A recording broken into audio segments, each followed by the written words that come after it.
Good morning दोस्तों। हमारा सवाल है, इस अंक को यदि 1 से 9 तक गुणा करें तो गुणनफल के अंकों का योग प्रत्येक दशा में इस अंक के बराबर होता है। पहला ऑप्शन है 11। 11 की गुणा करते हैं 1 से,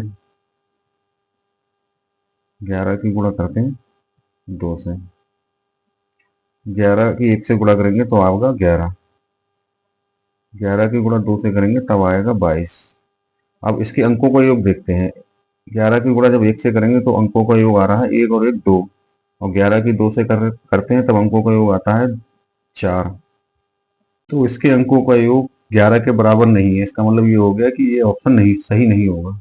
अगला ऑप्शन है हमारे पास 9। अब 9 की गुणा करके देखते हैं 1 से। 9 की गुणा जब 1 से करेंगे तब आएगा 9, 9 की गुणा जब 2 से करेंगे तब आएगा 18, 9 की गुणा 3 से करेंगे तब आएगा 27, 9 की गुणा जब 4 से करेंगे तब आएगा 36। अब देखते हैं इसके अंकों का योग। अंकों का योग 9, इन दोनों का योग 1 और 8 9, 2 और 7 9, 3 और 6 9। इसका मतलब अंकों का योग प्रत्येक दशा में 9 ही आ रहा है। तो हमारे सवाल का सही आंसर होगा 9। ऐसी संख्या कौन सी है जिसके गुणनफल के अंकों का योग प्रत्येक दशा में उस अंक के बराबर होगा? वो संख्या है 9।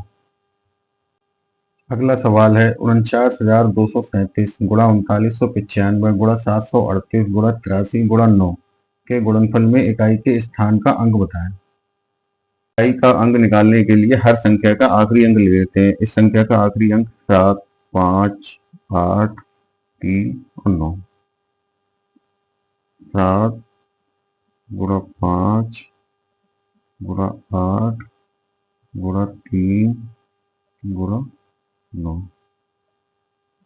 ऐसे गुणनफल में इकाई का अंक जिसमें एक संख्या 5 हो और कोई भी सम संख्या हो तो उसका इकाई का अंक जो है हमेशा 0 आता है। तो इस सवाल का आंसर होगा 0। ऐसा गुणनफल जिसमें एक संख्या 5 हो और कोई भी सम संख्या आ जाए, मान लो 2 आ जाए, 4 आ जाए, 6 आ जाए, 8 आ जाए, तो ऐसे गुणनफल के इकाई का अंक हमेशा 0 होगा।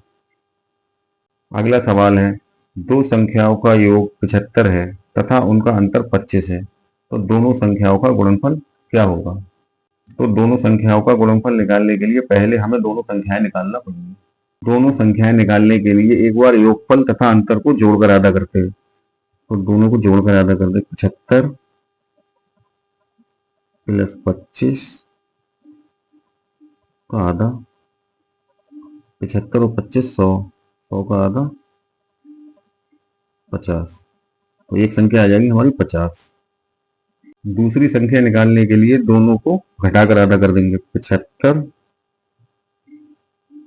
माइनस 25 इनका आधा, 75 में से 25 का बचे 50, 50 का आधा बराबर 25।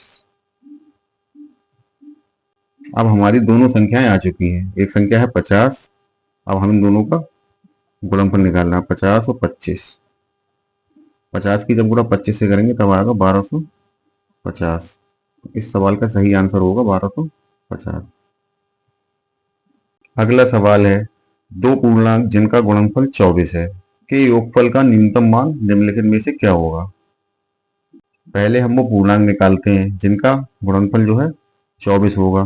तो 24 किस किस का गुणनफल हो सकता है? 3 की जब 8 से गुणा करेंगे तब 24 आएगा, 6 की 4 से गुणा करेंगे तब 24 आएगा, 12 की 2 से गुणा करेंगे तब 24 आएगा। अब इन दोनों के अंकों का योग देखते हैं। 3 और 8 11, 6 और 4 10, 12 और 2 24। अब हमें इस सवाल में पूछा है न्यूनतम मान कितना होगा, तो न्यूनतम मान 11, 10 और 24 में क्या होगा? 10। तो इस सवाल का सही आंसर आएगा हमारा 10।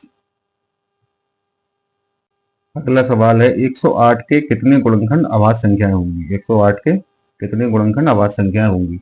अब हम 108 के गुणनखंड निकालते हैं। 108 इसे 2 से भाग देते हैं तो आता है 5 4। एक बार फिर से 2 से, 2 और 7। अब ये 2 से कटेगा नहीं, तो आप 3 से काटते हैं, तब आएगा 9। फिर 3 से काटते हैं, तब आएगा 3। अब इसके गुणनखंड क्या आ गए, 2 गुणा 2 गुणा 3 गुणा 3 गुणा 3। अब इसमें कितनी अभाज्य संख्या है, 2 ही है, तो अभाज्य संख्या है, एक संख्या 2, एक संख्या 3, तो इसका आंसर होगा 2। 108 के कितने गुणनखंड अभाज्य संख्याएं हैं, दो संख्या है।